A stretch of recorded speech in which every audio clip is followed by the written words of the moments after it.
রুদ্রপুর নামটা শুনলে মনে হয় যেন কোনো শান্ত গ্রাম, কিন্তু শান্ত জিনিসটাই সবচেয়ে ভয়ঙ্কর হয়, কারণ তারা শব্দ না করেই আঘাত হানে।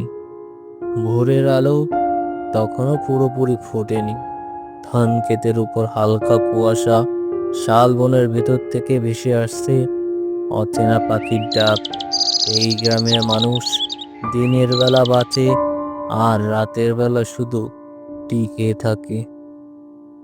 রুদ্রপুরের মানুষ সহজ সরল, কেউ চাষ করে, কেউ মাছ ধরে, কেউ কেউ হরিপদর চায়ের ঘরে বসে সারাদিন রাজনীতি নিয়ে তর্ক করে। কিন্তু এই গ্রামে একটা নিয়ম আছে, সূর্য ডোবার পর কেউ ওই শালবনের পথ ধরে হাঁটে না, কারণ কেউ জানে না কেন, কিন্তু সবাই জানে ওই পথে গেলে মানুষ বদলে যায়, মানুষ আর ফেরে না। এই গল্প শুরু হয়নি সেদিন রাতে, শুরু হয়েছিল কয়েক মাস আগে, এক সন্ধ্যায়, যখন শালবনের পথে একজন মানুষ সাহায্যের জন্য কাঁদছিল। বিদ্যুৎ নেই, গরমে হাঁসফাঁস করছে ঘরের মধ্যে। দাদা, চল বাইরে বসি, দম বন্ধ হয়ে আসছে। এই অন্ধকারে আবার কি শুরু করলি? ভয় পেলে কিন্তু চলবে না। ভয়? ওসব ছোট ছেলেদের জন্য। কেউ জানতো না এই হাসিটাই তাদের শেষ হাসি। মাচায় বসে তারা দুজনে কথা বলছে, হঠাৎ ঝোপটা নড়ে উঠল। এই দাদা, ওইটা কি রে? চাঁদের আলোয় দেখা যায় একটি ছোট মেয়ে দাঁড়িয়ে আছে। তার মুখ শান্ত, কিন্তু ছায়াটা ঠিক তার মতো নয়। কে কে তুমি? আমার নাম চিত্রা। তার কণ্ঠে কোনো ভয় নেই, যেন সে এখানে আসার জন্যেই অপেক্ষা করছিল। সেই রাতে রুদ্রপুরে কেউ মারা যায়নি, কিন্তু মৃত্যুর দরজা খুলে গিয়েছিল। চিত্রা ধীরে ধীরে মাথা তোলে, তার চোখে চাঁদের আলো পড়ে। এক মুহূর্তের জন্য মাধব দেখে চোখের ভিতর যেন অন্য কেউ তাকিয়ে আছে। কিছু দরজা একবার খুললে আর বন্ধ হয় না। এই গল্পের আসল শুরু সেই রাতে নয়, যে রাতে চিত্রা প্রথম এসেছিল। শুরু হয়েছিল তার অনেক আগেই, এক সন্ধ্যা, যখন রুদ্রপুরের শালবনের পথটা সাক্ষী হয়েছিল এক নীরব মৃত্যুর। সূর্য ডুবে যাচ্ছিল, আকাশে তখন লালচে আভা, শাল গাছের লম্বা ছায়া মাটিতে বেঁকে যাচ্ছিল। আমি খুবই অসুস্থ, হাঁটতে পারছি না। আমাকে একটু বাড়িতে পৌঁছে দেবে বাবা? এই জায়গাটাই গল্পটা অন্যরকম হতে পারত। একটু মানবিকতা, একটু দয়া, সবকিছু বদলে দিতে পারত। কিন্তু দাদা, দেখেছিস নাটক করছে মনে হয়। এই বয়সে সন্ধ্যাবেলা একা বেরো কেন? আমাদের কি ডাই থেকেছে যে তোমাকে এগিয়ে দিতে যাব? বাবা, আমি নাটক করছি না, শপথ করে বলছি। এসব শপথ টপথ রাখো তো কাকিমা, আমাদের বাড়িতে কেউ অসুস্থ হলে তখন ডাকবো। দুজনেই হেসে ওঠে। হাসিটা খুব জোরে ছিল না, কিন্তু যথেষ্ট ছিল। মাধব আর শঙ্কর হাঁটা শুরু করলো। বাবারা, যাবেন না, আমি মারা যাবো। দাদা, মরে গেল আমাদের কি?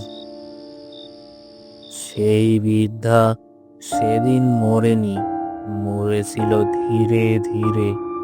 প্রথম দিন ক্ষুধা তৃষ্ণা, দ্বিতীয় দিন জ্বর বিভ্রম, আর তৃতীয় দিন একাত্মিত। 3 দিন ধরে কেউ আসেনি। শালবনের পথটা ছিল খুবই নীরব। পিছন থেকে বৃদ্ধা বলে উঠল, যারা সাহায্য করেনি তারা কেউ রেহাই পাবে না। বর্তমানে ফিরে আসি। চিত্রা চলে যাওয়ার পরদিন রুদ্রপুর আবার স্বাভাবিক, কিন্তু মাধবের ঘুম ভাঙে ভেজা শরীরে। আমি শঙ্কর, আমি আবার ওই স্বপ্নটা দেখলাম। কি স্বপ্ন?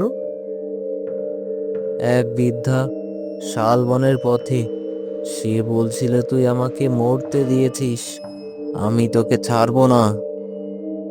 এটা একটা স্বপ্ন দাদা, তুই বেশিই ভাবছিস। শঙ্কর হাসলেও তার চোখে ছিল লুকানো এক ভয়। এক সন্ধ্যায় শঙ্কর একা বাড়ির উঠোনে দাঁড়িয়ে আছে। হঠাৎ তার মনে হয় কারণ নিঃশ্বাস তার ঘাড়ের কাছে পড়ছে। সে পিছনে তাকিয়ে দেখে কেউ নেই, কিন্তু মাটিতে এক জোড়া খালি পায়ের ছাপ। সেদিন রাতেই। ও মাধব, তোর শরীরে তো গরম কেন? জানি না মা, মনে হচ্ছে ভিতর থেকে আগুন জ্বলছে। মা, আমারও। একই সময়, একই জ্বর, একই দুঃস্বপ্ন। আমাকে ছেড়ে দাও। চিত্রা? কে চিত্রা? যে নাম উচ্চারণ করা শুরু হয়, সে নাম আর পিছু ছাড়ে না। রাতের শেষ প্রহরে শালবনের দিক থেকে ভেসে আসে একটি কণ্ঠ। এখনো শুরু হয়নি। পরের দিন সকালে গ্রামের ডাক্তার আসে। জ্বরটা খুবই অদ্ভুত, ওষুধে কাজ করছে না। 2 দিন আগেও তো একদম সুস্থ ছিল ডাক্তার। এগুলো এখনো কখনো শরীর নয়, এটা মনের রোগ। রাত নামতেই শালবনের দিক থেকে ভেসে আসে হালকা কান্নার শব্দ। মাধবের চোখ হঠাৎ খুলে যায়। সে দেখে তার বিছানায় পায়ের দিকে এক বৃদ্ধা বসে আছে। তুমি তুমি কে? যেদিন তুমি আমাকে ফেলে গিয়েছিলে সেদিনও আমি এভাবেই বসেছিলাম। অন্য ঘরে শঙ্কর ঘামতে ঘামতে উঠে বসে। তার সামনে দাঁড়িয়ে আছে চিত্রা। কিন্তু আমি তো হাসি তামাশা করেছিলাম, আমি মারিনি তো। হাসিটাই ছিল সবচেয়ে বড় আঘাত। শঙ্করের চোখ দিয়ে পানি গড়িয়ে পড়ে। ভোরবেলা কমলা দেবী ছেলেদের ডাকেন। মাধব, শঙ্কর, মাধব, ওঠ, কত বেলা হয়ে গেল।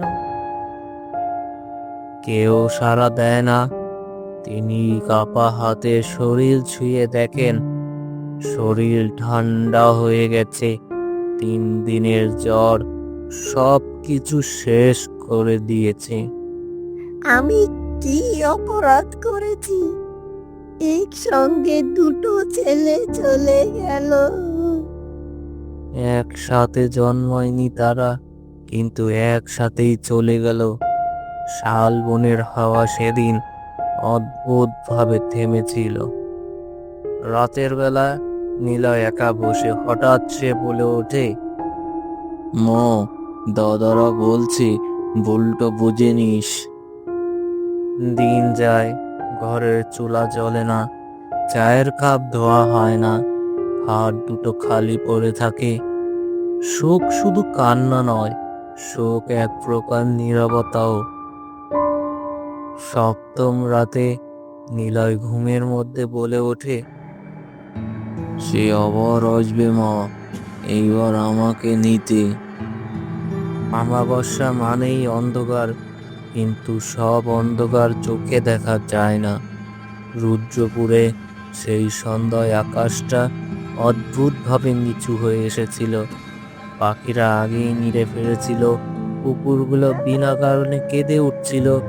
কমলা দেবীর উঠোনে তুলসী গাছের পাতাগুলো নড়ছিল, যেন কেউ নিঃশ্বাস ফেলছে। ঘরের ভিতরে একটা কুপির আলো, কমলা দেবী বসে আছেন, দুই ছেলের পুরনো জামা হাতে নিয়ে।